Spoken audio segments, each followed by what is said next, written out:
to the high-blooded Xarn Dominion. Perfection was not a goal, it was law. Every citizen was bred in gene vats for beauty, symmetry, and power. Flaws were punishable by exile or elimination. So when the birthing vats on Starship Xarn birthed a creature with mismatched eyes, wrinkled skin, and a strange, lumpy tail, it was marked for disposal immediately.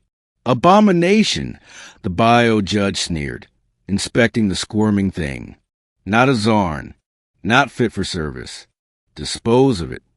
But before it could be destroyed, the maintenance bot tasked with the incineration suffered a power failure. The creature, a small dog-like thing with mottled skin and 4 eyes, one of them permanently crossed, crawled free into the ship's ductwork and disappeared. No one noticed. No one cared. For 12 years, it lived in the shadows of the ship, scavenging, watching, learning. They called it Snarl when they spoke of it at all. Filthy, twisted, a vermin mutt. Children threw things at it. Adults pretended it didn't exist. But Snarl remembered every face, every slap, every look of disgust, and most importantly, every word. Far away on Earth, Captain Jordan Avery of the United Space Federation received an alert. An anomaly in the Lyric sector. A massive Xarn Dominion ship, one of their elite, impenetrable dreadnoughts, was drifting silent, unpowered. Could be a trap, his officer warned.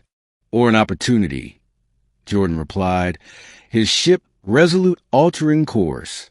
They docked carefully. No resistance. No greeting. The Xarn vessel was dark, cold, and dead. Jordan and a small team moved in. What they found was carnage. Xarn bodies were everywhere, twisted, shriveled, covered in lesions. The mighty, perfect warriors had all died. Horribly, no signs of violence, said Dr. Mina Cade, scanning the bodies. This looks like some kind of internal meltdown. But from what? Jordan asked. Then came the noise, a low growl, a skitter. Something moved in the shadows of the corridor. They turned their lights. It was Snarl. He stood on 4 legs, eyes glowing faintly. His body was warped, part canine, part something else. Spines curled along his back. His skin pulsed, faintly, like it was reacting to the light. But when Snarl spoke, it wasn't with an animal's voice. You are not Xarn, he said, voice broken but intelligible. The crew froze. Jordan stepped forward slowly. No, we're from Earth. Federation allies. Snarl tilted his head, drool dripping from one fong. You do not throw fire. You do not kick. Jordan shook his head. No, we don't. Snarl crept closer. Jordan could see the intelligence in his eyes. Broken maybe, but bright. Alive. I know Xarn machines. I make them sing. And burn, he said. I make pain for them. Because they made pain for me. Mina whispered. Did he do this to the whole crew? Snarl turned his head sharply. They say I am ugly. They say I am nothing.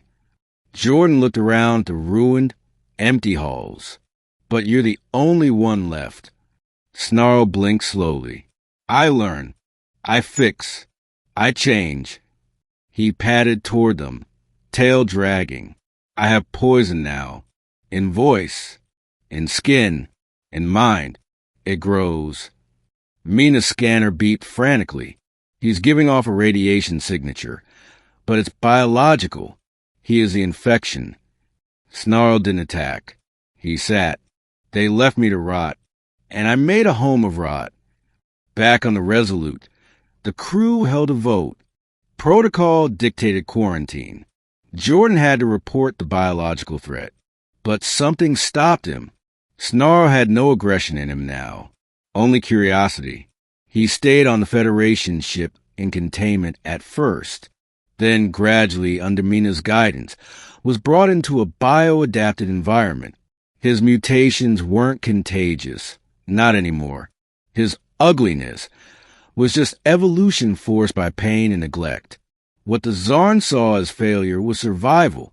Over time, Snarl learned fast. Faster than anyone expected. He built tools with his paws.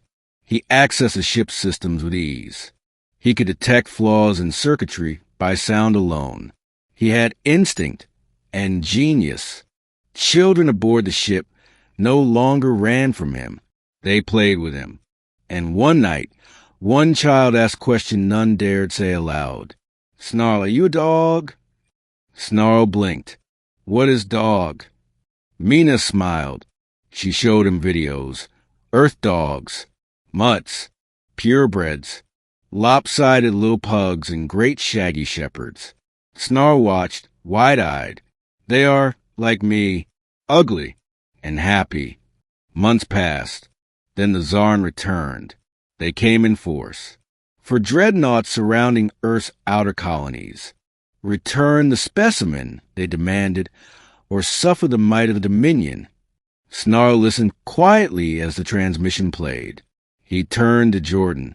"I will go." "No," Jordan said, standing. "You don't belong to them. You don't belong to anyone." Snarl raised his head. "I do not fear pain, but they should." The Federation didn't surrender him. Instead, Snarl built a defense. He called it the Ugly Code, a recursive digital virus that lived in frequencies. It didn't destroy. It didn't attack. It simply mirrored.